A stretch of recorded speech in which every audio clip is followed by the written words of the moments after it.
Om Swastiastu. Halo semuanya, perkenalkan nama saya Igustia Yunah Putri Febriana, NPM 2020-33-12-1078. Saya dari kelas D2 jurusan akuntansi. Baik, di sini saya akan menjelaskan 3 materi, yaitu yang pertama, apa itu siklus ekonomi, yang kedua, tahapan dalam siklus ekonomi, yang ketiga yaitu contoh kasus dari siklus ekonomi yang ada di Bali. Siklus ekonomi.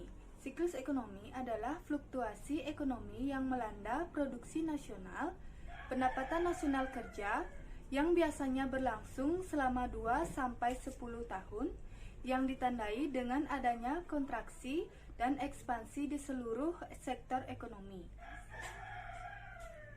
Selanjutnya yaitu pendapat para ahli. Yang pertama dari Kusendi.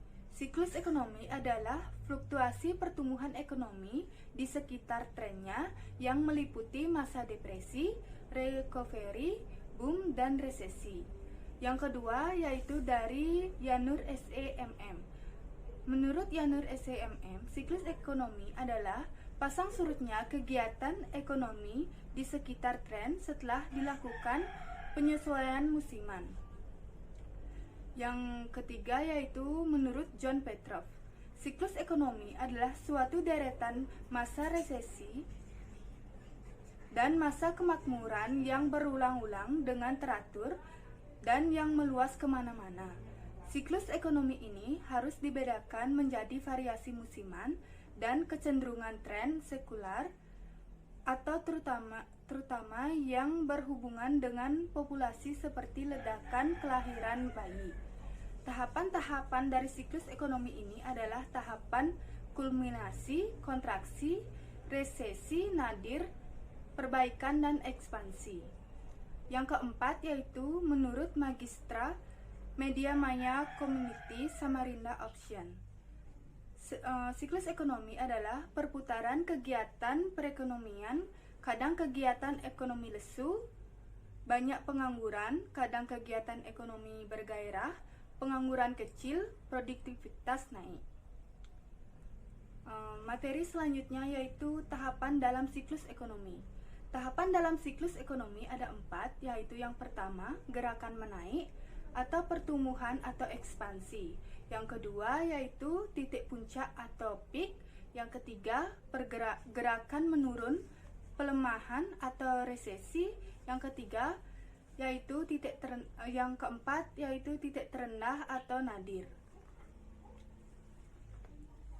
Gerakan menaik atau ekspansi yaitu ditandai dengan tingginya pertumbuhan dan produksi serta rendahnya suku bunga dan pengangguran. Titik puncak atau peak ekspansi ekonomi tidak terjadi selamanya. Suatu ketika gerakan menaik ini akan mencapai titik tertinggi atau titik puncak. Setelah mencapai titik puncak tersebut, perekonomian akan mengalami penurunan kembali. Biasanya ditandai dengan memburuknya indikator perekonomian yang biasanya terjadi selama minimal 2 triwulan berturut-turut. Yang terakhir yaitu titik terendah atau nadir. Gerakan menurunnya akan mencapai titik yang terendah. Setelah mencapai titik nadir, perekonomian akan pulih kembali dilihat dari pergerakan menaik dari biasanya. Materi berikutnya yaitu contoh kasus dari siklus ekonomi di Bali.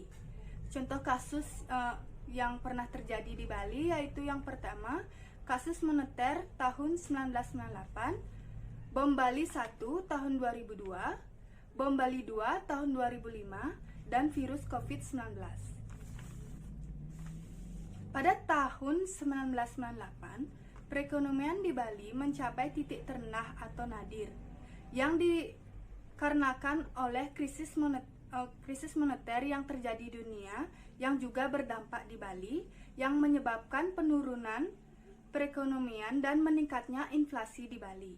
Selanjutnya, pada tahun 2002, perekonomian di Bali mengalami penurunan yang diakibatkan dari adanya bom Bali pertama yang mana membuat perekonomian semakin memburuk dan menurun. Berikutnya yaitu pada tahun 2005 kembali terjadi ledakan bom yang kedua sehingga perekonomian di Bali menjadi menurun kembali. Yang terakhir yaitu pada tahun 2020 sampai sekarang ini perekonomian di Bali kembali mengalami penurunan akibat adanya virus COVID-19 yang melanda dunia maupun di Bali, yang mengakibatkan pariwisata di Bali menjadi menurun dan banyak wisatawan yang takut untuk datang berkunjung di Bali. Selain itu juga banyaknya perusahaan yang mem-PHK karyawannya yang menyebabkan banyaknya terjadi pengangguran di Bali. Sekian video dari saya. Om Santi Santi Santi.